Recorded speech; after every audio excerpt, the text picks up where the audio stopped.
നോക്കാൻ പോകുന്നത് 9ാം ക്ലാസ്സിലെ ഇംഗ്ലീഷിലെ ഫസ്റ്റ് ചാപ്റ്റർ ദ റൈസ് ആണ്. അപ്പോൾ അത് എഴുതിയിരിക്കുന്നത് നിഷ പഞ്ചാബി. ആദ്യം നമുക്ക് ഓദറിനെ കുറിച്ച് നോക്കാം. Nisha Punjabi is A freelance writer based in Lucknow, India. She completed her education including her masters in business administration. She was employed by the Lucknow Times as a freelancer. She blogs at shimmeringsunshine.blogspot.com. The Rise is an award-winning story in a sports category competition held by Children's Book Trust, New Delhi, India in 2001. അപ്പോൾ നിഷാജ് പഞ്ചാബി എന്ന് വെച്ചാൽ ഒരു freelance റൈറ്ററാണ്. അപ്പോൾ ഇവരുടെ വർക്കൊക്കെ Lucknow based ചെയ്താണ് right ചെയ്യുന്നത്. അപ്പം ഇവർ ആദ്യം വർക്ക് ചെയ്യുന്നത് ലക്നൗ ടൈംസ്, അതായത് ദ ടൈംസ് ഓഫ് ഇന്ത്യ എന്ന പത്രത്തിൻ്റെ ഡെയിലി മാഗസീനായ ലക്നൗ ടൈംസിലാണ് ആദ്യമായിട്ട് വർക്ക് ചെയ്യുന്നത്. പിന്നെ അവർ ബ്ലോഗ് റൈറ്ററാണ്. അവരുടെ ബ്ലോഗ്സൊക്കെ വരുന്നത് shimmeringsunshine.blogspot.com എന്ന് പറയുന്ന സൈറ്റിലാണ് അവരുടെ ബ്ലോഗ്സൊക്കെ വരിക. പിന്നെ ഈ റൈസ് എന്ന് പറയുന്ന ഒരു അവാർഡ് വിന്നിങ് സ്റ്റോറിയാണ്. അതായത് സ്പോർട്സ് കാറ്റഗറി കോമ്പറ്റീഷനിൽ ചിൽഡ്രൻസ് ബുക്ക് ട്രസ്റ്റ് നടത്തിയ കോമ്പറ്റീഷൻ വിൻ ചെയ്ത ഒരു അവാർഡ് വിന്നിങ് സ്റ്റോറിയാണ് the rise. mediocre student. His grades could barely satisfy his parents, and he was not a good singer, dancer, painter, or even an actor. He always thought of himself as the black sheep of the family. His elder brother, who was pursuing a degree in engineering from a reputed college, always made the family proud. But Tarun was never good at anything like that. അപ്പോൾ തരുൺ ഒരു സാധാരണ student ആയിരുന്നു. അത്ര മിടുക്കനോ അത്ര മോശമൊന്നും അല്ല. അപ്പം ഒരു average സ്റ്റുഡൻ്റാണ്. അപ്പോൾ അവൻ്റെ ഗ്രേഡ്സൊക്കെ എപ്പോഴും ഫാമിലി സാറ്റിസ്ഫൈ ചെയ്യുന്ന അത് മാത്രമായിരുന്നു. അല്ലെങ്കിൽ അത്ര അഭിമാനം ഉണ്ടാക്കുന്നതൊന്നും അല്ല, അത്ര സാറ്റിസ്ഫൈ ചെയ്യും അത്ര മാത്രം. അപ്പം അവനൊരു നല്ല സിംഗറോ ഡാൻസറോ പെയിൻറ്ററോ അല്ലെങ്കിൽ ആക്ടറോ ഒന്നും അല്ല. അതുകൊണ്ട് തന്നെ അവൻ എന്താ വിചാരിക്കുന്നത്, അവൻ ഫാമിലിയുടെ ബ്ലാക്ക് ഷീപ്പാണ്, അല്ലെങ്കിൽ ഫാമിലിക്ക് ചേരാത്ത ഒരാളാണ്. അപ്പം ഇതിൻ്റെ കൂടെ തരുണിൻ്റെ എൽഡർ ബ്രദർ അല്ലെങ്കിൽ തരുണിൻ്റെ മൂത്ത ജ്യേഷ്ഠൻ എന്താ ഒരു എഞ്ചിനീയറിംഗ് കോളേജിൽ നിന്ന് ഡിഗ്രി എടുത്ത്, ഒരു റെപ്യൂട്ടഡ് എഞ്ചിനീയറിംഗ് കോളേജ്, അതായത് നല്ല പേരും പ്രശസ്തിയൊക്കെ ഉള്ളൊരു എഞ്ചിനീയറിംഗ് കോളേജിൽ നിന്ന് പഠിച്ചുകൊണ്ടിരിക്കുകയാണ്. അപ്പം അവൻ എപ്പോഴും തൻ്റെ ഫാമിലിയെ പ്രൗഡാക്കും, അല്ലെങ്കിൽ അവനെക്കുറിച്ച് ഓർക്കുമ്പോൾ ഫാമിലി പ്രൗഡാണ്. പക്ഷേ തരുൺ ഇങ്ങനെയൊന്നും ചെയ്യാനോ അല്ലെങ്കിൽ തരുൺ ഇങ്ങനെയുള്ള കാര്യങ്ങളിലോ ഒന്നും എടുക്കാനല്ല. However, he was blessed with the strength of a great athlete. He was an excellent runner. He would run for hours, be it day or night. Whenever he felt sad and lonely, he exhausted himself by running, thus releasing all his pent-up emotions. At times, he would miss his school bus and would then run to school, which was 5 miles away from his home. He just had one dream to become the fastest runner in the world. Tarun did not know how to achieve his dream. On the one hand, his parents hated his running and wanted him to concentrate more on his studies, which he never did. On the other hand, he belonged to a middle-class family, and Tarun knows that. To achieve his dream, he needed an intense training, the amount for which was well beyond his family's reach. Tarun ഇങ്ങനെയുള്ള കാര്യങ്ങളിലൊന്നും മിടുക്കനല്ലെങ്കിലും തരുൺ ഒരു excellent റണ്ണറാണ്, അല്ലെങ്കിൽ അവനൊരു great athlete, നല്ല മിടുക്കനായ ഒരു athlete ആവാനുള്ള എല്ലാ ക്വാളിറ്റീസും ഉണ്ട്. അവന് മണിക്കൂറുകളോളം ഓടാൻ പറ്റും. രാത്രിയായാലും പകലായാലും ഒരു ക്ഷീണവും ഇല്ലാതെ അവന് മണിക്കൂറുകളോളം ഓടാൻ പറ്റും. തരുൺ എപ്പോഴൊക്കെ വിഷമിച്ചോ അല്ലെങ്കിൽ ലോൺലിയോ ആയിരിക്കുന്ന, അല്ലെങ്കിൽ സാഡായി, അല്ലെങ്കിൽ ഈ ഏകാന്തത അനുഭവിച്ച് ഇരിക്കുമ്പോഴൊക്കെ തരുൺ എന്താ ചെയ്യുന്നത്, അതൊക്കെ മാറ്റാൻ വേണ്ടി തരുൺ ഓടാൻ തുടങ്ങും. അങ്ങനെയാണ് അവൻ്റെ ഈ വിഷമങ്ങളൊക്കെ മാറ്റുന്നത്. അപ്പോൾ ചില സമയങ്ങളിൽ അവൻ്റെ സ്കൂൾ ബസ് മിസ്സാകുമ്പോൾ അവൻ നേരെ സ്കൂളിലേക്ക് തന്നെ ഓടും. സ്കൂളെന്ന് പറയുന്നത് തരുണിൻ്റെ വീട്ടിൽ നിന്ന് 5 മൈൽ എവേയാണ്. അതുപോലും അവൻ കണക്കാക്കാതെ അവൻ ഓടാൻ തുടങ്ങും. അപ്പം അവന് ഉള്ള ഏക ഡ്രീം, അല്ലെങ്കിൽ തരുണിൻ്റെ ഉള്ള ഡ്രീം എന്ന് വെച്ചാൽ to become the fastest runner in the world, അല്ലെങ്കിൽ ലോകത്തിലെ ഏറ്റവും വേഗതയേറിയ ഓട്ടക്കാരനാകണം. തരുണിന് ഇതൊക്കെ എങ്ങനെ അച്ചീവ് ചെയ്യണമെന്ന് അറിയില്ല. ഒരു വശത്ത് അവൻ്റെ പാരൻസ് എന്താ, പാരൻസിന് അവൻ്റെ ഈ ഓട്ടം ഒന്നും ഇഷ്ടമല്ല. അവനെ കുറച്ചുകൂടെ പഠിത്തത്തിലേക്ക് കോൺസെൻട്രേറ്റ് ചെയ്യിപ്പിക്കാനാണ് അവർ ശ്രമിക്കുക. നെക്സ്റ്റ് സൈഡ് എന്താ, അവനൊരു മിഡിൽ ക്ലാസ് ഫാമിലിയിൽ ജനിച്ച ആളാണ്. അതുകൊണ്ട് തന്നെ അവൻ്റെ ഈ ഡ്രീംസ് അച്ചീവ് ചെയ്യണമെങ്കിൽ അവന് ഇൻറ്റൻസീവായ ട്രെയിനിങ് വേണം, അല്ലെങ്കിൽ നല്ല ട്രെയിനിങ് വേണം. ഇത് നേടിയെടുക്കാനുള്ള കാശോ അല്ലെങ്കിൽ അതുപോലത്തുള്ള സൗകര്യങ്ങളൊന്നും അവൻ്റെ ഫാമിലിക്ക് എത്തത്തില്ല, അല്ലെങ്കിൽ അവൻ്റെ ഫാമിലിയുടെ റീസൺ അപ്പുറമാണ് ഇതൊക്കെ. When Tarun failed in his terminal examinations, his father was very angry with him. His friends too made fun of him. It was a day he wanted to wipe out from his memory, and so he took to running. He ran all around the park. The sun beat down to check his race, but nothing could stop Tarun. After about an hour, he was fully exhausted, and his fury having subsided, he threw himself on a bench and started panting heavily. Tarun ഈ സമയത്താണ് അവൻ്റെ terminal examination അല്ലെങ്കിൽ പരീക്ഷകൾ തോക്കുന്നത്. അപ്പോൾ അവൻ്റെ അച്ഛൻ വളരെ ദേഷ്യപ്പെട്ടു. തരുണിൻ്റെ അടുത്ത് വളരെ ദേഷ്യപ്പെട്ടു. അവൻ്റെ ഫ്രണ്ട്സും അവനെ കളിയാക്കാൻ തുടങ്ങി. അപ്പോൾ ഈ ഡേ അല്ലെങ്കിൽ ഈ ദിവസം അവൻ്റെ ഓർമ്മയിൽ നിന്ന് കളയാൻ വേണ്ടി അവൻ എന്ത് ചെയ്തു, ഓടാൻ തുടങ്ങി. അവൻ സ്ഥിരം ചെയ്യുന്ന പോലെ അവൻ്റെ വിഷമങ്ങളൊക്കെ മാറ്റാൻ വേണ്ടി അവൻ ഓടാൻ തുടങ്ങി. അപ്പോൾ ഒരു പാർക്കിൽ ചെന്ന് അവൻ ഓടാൻ നിന്നു. നല്ല സൂര്യൻ നല്ല ചൂടിൽ കത്തി നിന്നിട്ടും തരുണിനെ ക്ഷീണിപ്പിക്കാൻ പറ്റിയില്ല. അവസാനം 1 മണിക്കൂർ കഴിഞ്ഞ് വളരെ എക്സോസ്റ്റഡായി, വളരെ ക്ഷീണിച്ച് തരുൺ ഒരു ബെഞ്ച് വന്നിരിക്കാനായിട്ട് നല്ലവണ്ണം കിതയ്ക്കാൻ തുടങ്ങി. Suddenly he heard a voice at his elbow. What is it son? Tarun turn to his left and there sat a man about 60. അപ്പോൾ പെട്ടെന്നാണ് ബാക്കിൽ നിന്ന് ഒരു സൗണ്ട് കേൾക്കുന്നത്. എന്ത് പറ്റി മകനെ, അല്ലെങ്കിൽ what is it son? Tarun തിരിഞ്ഞു നോക്കിയപ്പോൾ എന്താ ഒരു 60 വയസ്സ്, ഏകദേശം 60 വയസ്സോളം ഉള്ള ഒരാളാണ് ആ ചോദിച്ചത്. I failed in 2 subjects, he replied in A depressed tone. വളരെ വിഷമം പിടിച്ച സൗണ്ടിൽ അവൻ തിരിച്ച് പറയുകയാണ്, എന്താ, ഞാൻ 2 പരീക്ഷകൾ തോറ്റുപോയി. The man smiled sympathetically and said, life is full of ups and downs my boy.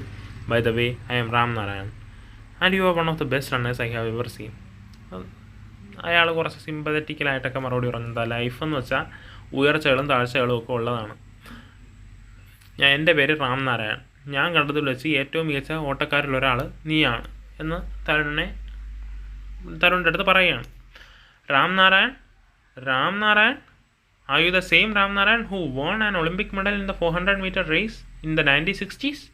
Tarun could not hide his excitement. അപ്പം തരുൺ വളരെ എക്സൈറ്റഡ് ചോദിച്ചു, റാം നാരായൺ, നിങ്ങളാണോ റാം നാരായൺ? 1960-കളിലെ ഒളിമ്പിക്സിൽ 400 മീറ്ററിന് മെഡൽ നേടിയ അതേ റാം നാരായൺ നിങ്ങളാണോ എന്ന് തരുൺ വളരെ എക്സൈറ്റഡ് ആയിട്ട് ചോദിക്കുകയാണ്. Yes, pat came the reply. Tarun was dazed. അപ്പം പെട്ടെന്ന് തന്നെ ആ റിപ്ലൈ വന്നു, എന്താ, അതെ, ഞാനാണ് ആ Ram Narayan. Son, I have been watching you for the past 45 minutes, continued Ram Narayan, and I see a good future in you. അപ്പം റാം നാരായൺ പറയണം, എന്താ, ഞാൻ കഴിഞ്ഞ 45 മിനിറ്റായിട്ട് നീ ഓടുന്നത് ഞാൻ കണ്ടുകൊണ്ടിരിക്കുകയായിരുന്നു.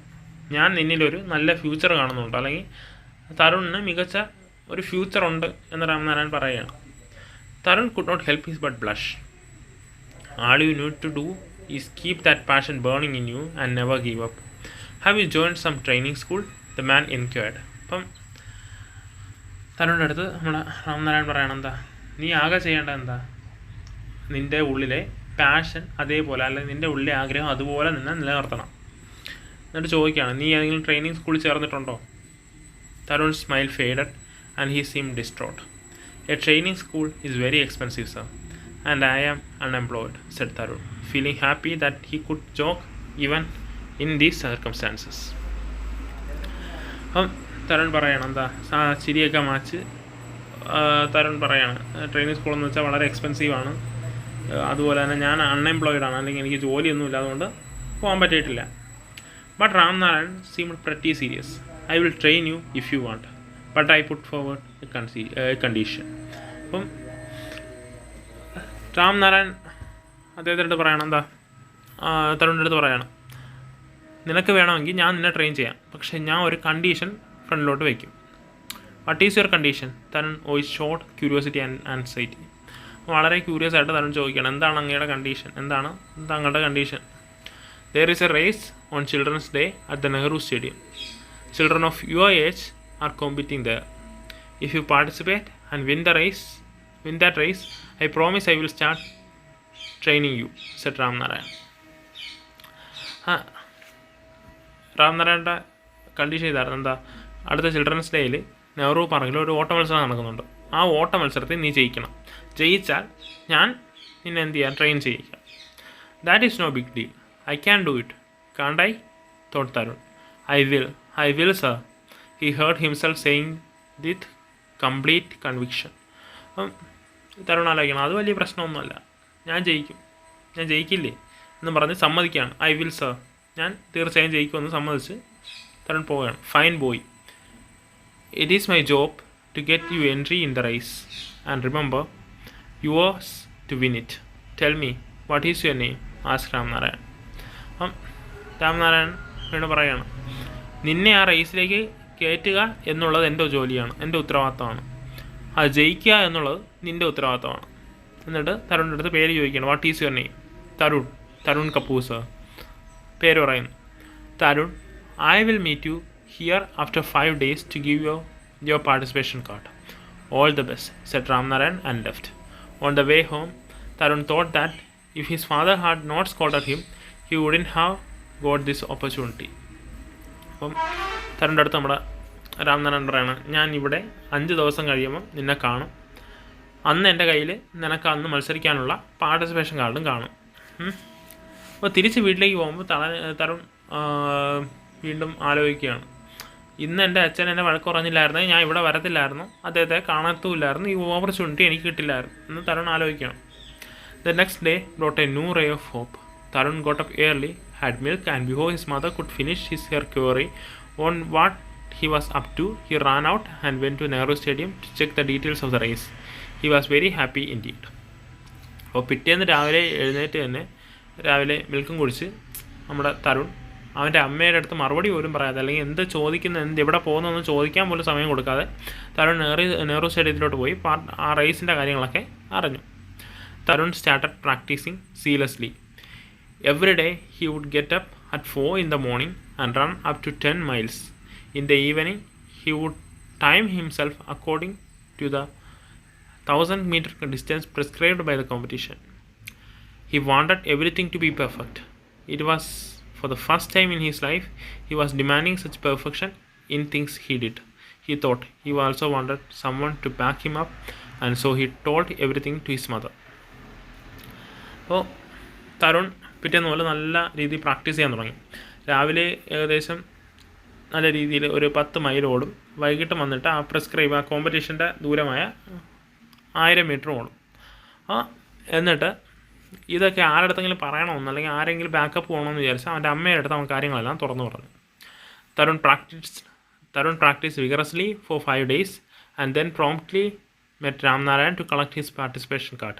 He gazed at the piece of paper on which his name had been printed boldly. It means so much to him. അപ്പം തരുൺ അത് കഴിഞ്ഞ് 5 ദിവസം കഴിഞ്ഞിട്ട് രാംനാരായണനെ പോയി കണ്ടു. അപ്പം അദ്ദേഹത്തിൻ്റെ നിന്ന് പാർട്ടിസിപ്പേഷൻ കാർഡ് വാങ്ങിച്ചു. അതിനകത്ത് തരുൺ പാർട്ടിസിപ്പേഷൻ കാർഡിൽ നോക്കിയാണ് അവൻ്റെ പേര് കൃത്യമായി നല്ല ബോൾഡായിട്ട് എഴുതിയിരിക്കുന്ന അവൻ നോക്കിയാണ്. However hard, I must win the race, thought he. He wanted to show his father that he was not really the black sheep of the family and that he could be good at something at least. അപ്പം തരുൺ മനസ്സിൽ വിചാരിക്കണം, എനിക്ക് എന്തായാലും raise ചെയ്യിക്കണം, എന്നിട്ട് എൻ്റെ അച്ഛനെ കാണിച്ചു കൊടുക്കണം, എന്താ ഞാൻ ബ്ലാക്ക് ഷീപ്പ് അല്ലെങ്കിൽ ഫാമിലിയുടെ ബ്ലാക്ക് ഷീപ്പല്ല, ഞാൻ എന്തിലെങ്കിലുമൊക്കെ മിടുക്കനാണ് എന്ന് ഫാദറിനെ കാണിച്ചു കൊടുക്കണം എന്നാണ് തരുൺ വിചാരിക്കുന്നത്. It was 14th November. Bowing low for the blessings of his mother, Tarun pedaled away to the stadium. There was a huge crowd waiting to go inside. Tarun entered the office where a signboard read "Participants only," with his heart beating faster every second. Inside there were about 50 participants waiting for the race to begin. Tarun നേരെ നെഹ്റു സ്റ്റേഡിയത്തിൽ പോയി participants ഉള്ള എന്ന ബോർഡൊക്കെ കണ്ടപ്പം അവന് നല്ലോണം ഹേർട്ടൊക്കെ beat ചെയ്യാൻ തുടങ്ങി. എന്നിട്ട് അവൻ അകത്ത് കയറി ഏകദേശം 50 പാർട്ടിസിപ്പൻസ് അവിടെ റേസിന് വേണ്ടി ഉണ്ട്. He felt someone patting him on the shoulders. "Hello Tarun, it was Ramnarayan. All the best," he said affectionately. അപ്പം പെട്ടെന്ന് അവൻ എൻ്റെ തോളിലൊക്കെ ആരാ തട്ടുന്നതായിട്ട് തോന്നി. അതാരായിരുന്നു? രാംനാരായണനായിരുന്നു. "Hello Tarun, all the best ഒക്കെ പറഞ്ഞിട്ട് രാംനാരായൺ പോയി. Tarun smiled at him but did not say a word. Fear had gripped him from head to foot. അപ്പം തരുൺ രാംനാരായണനെ നോക്കി ചിരിച്ചു, പക്ഷേ ഒരു അക്ഷരം മിണ്ടാൻ തോന്നിയില്ല. കാരണം എന്താ, അവന് പേടിയുണ്ട്, തല മുതൽ നഖം വരെ അവന് പേടിയുണ്ട്. All the participants lined up. Every face glittered with the hope of winning the race. Each one of them had his family and friends in the stands to cheer for him. To his amazement, Tarun caught sight of his mother in the stands. The fear in his eyes gave way to confidence. The whistles blew. All the participants started off with all their might. They were all determined to be the winner of the race. In the lead was the fastest of them all, Tarun. Seeing himself ahead of everybody, Tarun felt very proud of himself. Tarun പാർട്ടിസിപ്പൻസിന് വേണ്ടി എല്ലാവർക്കും അവരുടെ ഫാമിലിയൊക്കെ support ചെയ്യാനുണ്ട്. തരുൺ ഇടയ്ക്ക് അവൻ്റെ ആ ഗാലറിയിലോട്ട് നോക്കിയപ്പോൾ അവൻ്റെ അമ്മ ഇരിക്കുന്നുണ്ട്. അപ്പോൾ അവൻ്റെ പേടി മാറി എന്താ ഒരു കോൺഫിഡൻസ് വന്നു. അവൻ്റെ അമ്മയുടെ മുമ്പിലാണ് മത്സരിക്കുന്നതെന്നുള്ള ഒരു കോൺഫിഡൻസ് വന്നു. അപ്പം വിസിലൂതി എല്ലാവരും ഓടാൻ തുടങ്ങി. എല്ലാവരും അവരുടെ സർവ്വശേഷി എടുത്ത് ഓടാൻ തുടങ്ങി. എല്ലാവരുടെയും ഓട്ടത്തിൻ്റെ ഏറ്റവും മുൻപിൽ ആരോടുന്നുണ്ട്? തരുൺ ഓടുന്നുണ്ട്. അപ്പം എല്ലാവരുടെയും മുന്നിലായപ്പോൾ തരുൺ ഒരു കോൺഫിഡൻസ് വന്നു, അല്ലെങ്കിൽ ഒരു അഭിമാനം വന്നു. എന്താ, ഞാൻ എല്ലാവരേക്കാൾ മികച്ചവനാണെന്നുള്ള അഭിമാനം വന്നു. On the track there was a shallow path and he was running fast. Tarun did not notice that and he slipped. Breathing fast, he saw other kids going past him. He could not be lost today, so without wasting a second, he got up and ran once more. Being quick, Tarun overtook a few kids ahead of him, but as fate had it, he had slipped once again. Tarun ഇടയ്ക്ക് അവർ shallow പാത്തിൽ അല്ലെങ്കിൽ അവിടെ ഒന്ന് തെന്നി വീണു. അപ്പം തരുൺ എന്നറിയാം എന്താ ഇവിടെ ഞാൻ തോക്കരുത്, അതുകൊണ്ട് തന്നെ വീണ്ടും എഴുന്നേറ്റ് ഓടാൻ തുടങ്ങിയപ്പം കുറച്ച് ദൂരം അവൻ്റെ നല്ല സ്പീഡായതുകൊണ്ട് തന്നെ അവൻ കുറേ കുട്ടികളെയൊക്കെ മറികടന്നു. പക്ഷേ വീണ്ടും തരുൺ വീണു. What was happening to him? He could not bear it. He looked into the ground and saw his mother. She was saying something to him. Get up son, get up and run. അപ്പം എന്ത് പറ്റിയെന്ന് അവൻ അറിയാമേ. എന്നിട്ട് അവൻ്റെ ഗാലറിയിലോട്ട് നോക്കുകയാണ്, ക്രൗഡിലോട്ട് നോക്കുകയാണ്. അപ്പോൾ അവൻ്റെ അമ്മ വിളിച്ച് പറയുന്നുണ്ട് എന്താ, എഴുന്നേറ്റ് ഓടും. Tarun got up once again. He was among the last few, but he did not give up. Once more he overtook some children. Since he was fretting a little too much, he fell a third time. Tears were rolling down his cheek. How will he get into Ramnarayan's training now? How will he prove to his parents that he was talented? He was the last kid on the track now. He turned his eyes towards the stands. Tarun വീണ്ടും അവൻ്റെ speed ഉപയോഗിച്ച് 1, 2, 3 പേരെയൊക്കെ cover ചെയ്തു. വീണ്ടും 3ാമത്തെ പ്രാവശ്യം തരുൺ വീണു. അപ്പോൾ അവൻ്റെ കണ്ണുനീരൊക്കെ വന്നു. എന്നിട്ട് അവൻ ആലോചിക്കണം, ഇനി എങ്ങനെ ഞാൻ രാംനാരായണനെ ഫേസ് ചെയ്യും, ഇനി എങ്ങനെ ഞാൻ അവൻ്റെ പാരൻസിനെ ഞാൻ ടാലൻറ്റഡ് ആണെന്ന് കാണിക്കുക എന്നൊക്കെ ചിന്ത അദ്ദേഹത്തിന് തരുണിൻ്റെ മനസ്സിൽ വന്നു. Then he heard Ramnarayan screaming from somewhere, come on Tarun run. പെട്ടെന്നാണ് രാംനാരായൺ വിളിക്കുന്നത് കേൾക്കുന്നത്, എന്താ, കമോൺ തരുൺ റൺ, നീ എഴുന്നേക്കൂ ഓടൂ. And so he got up a third time. This 12-year-old determined boy who was last on the track got up and ran with all the strength he had. അപ്പം വീണ്ടും അവൻ എഴുന്നേറ്റു, 3ാമത്തെ പ്രാവശ്യം അവൻ എഴുന്നേറ്റു. എന്നിട്ട് ഈ 12 വയസ്സുള്ള നല്ല ഡിറ്റർമിനേഷനുള്ള നല്ല നിശ്ചയദാർഢ്യമുള്ള കുട്ടി എന്ത് ചെയ്യാൻ തുടങ്ങി, വീണ്ടും അവൻ്റെ സർവ്വശക്തി എടുത്ത് ഓടാൻ തുടങ്ങി. The crowd was cheering for Pawan, the boy who had won the race. But to Tarun's surprise, there was a louder applause when he crossed the finishing line last. The audience cheered for his determination and his valor for never giving up. അവൻ first എത്തിയ പവൻ എന്ന് പറയുന്ന ബോയിയാണ്. അവന് വേണ്ടി ആ crowd നല്ലോണം കൈയടിച്ചു. പക്ഷേ തരുണിന് surprise ഉണ്ടാക്കിയ കാര്യം എന്താണെന്ന് വെച്ചാൽ, തരുൺ ഓടി എത്തിയപ്പോഴാണ് ഏറ്റവും കൂടുതൽ കൈയടി ഉണ്ടാക്കിയത്. ആ കൈയടി എന്തിനായിരുന്നു? അവൻ്റെ ഡിറ്റർമിനേഷനായിരുന്നു, അവൻ്റെ നിശ്ചയദാർഢ്യത്തിനായിരുന്നു. വീണിട്ടും ഓടാൻ കാണിച്ച നിശ്ചയദാർഢ്യത്തിനായിരുന്നു ആ കൈയടികൾ മൊത്തം. He bowed his head with shame and said to Ramnarayan, I am sorry sir, I lost. പെട്ടെന്ന് അവനെ ആ രാംനാരായണൻ കണ്ടപ്പോൾ അവൻ തല കുനിച്ച് അവൻ പറഞ്ഞു, എന്താ, ഐ എം സോറി സാർ, എന്നോട് ക്ഷമിക്കണം, ഞാൻ തോറ്റുപോയി. No son, to me you have won the toughest race, the race of your life. You got up and started afresh each time you fell. You are the real life hero. Your training starts tomorrow. രാംനാരായണൻ്റെ മറുപടി വളരെ surprising ആണ്. എന്താ, നീ തോറ്റിട്ടില്ല, നീ ജീവിതത്തിൻ്റെ raise win ചെയ്തു. നീ ഒരു തത്തി വീഴുന്നപ്പോഴും നീ എഴുന്നേറ്റ് വീണ്ടും ഓടി. നീ ഒരു റിയൽ ലൈഫ് ഹീറോയാണ്. അതുകൊണ്ട് തന്നെ നിൻ്റെ ട്രെയിനിങ് നാളെ മുതൽ സ്റ്റാർട്ട് ചെയ്യുകയാണ്. Tarun could not believe his ears. Tears filled his eyes again. He smiled at his mother, who hugged him and said, You are the best son in the world. തരുണിന് ഒരിക്കലും അത് വിശ്വസിക്കാൻ പറ്റിയില്ല.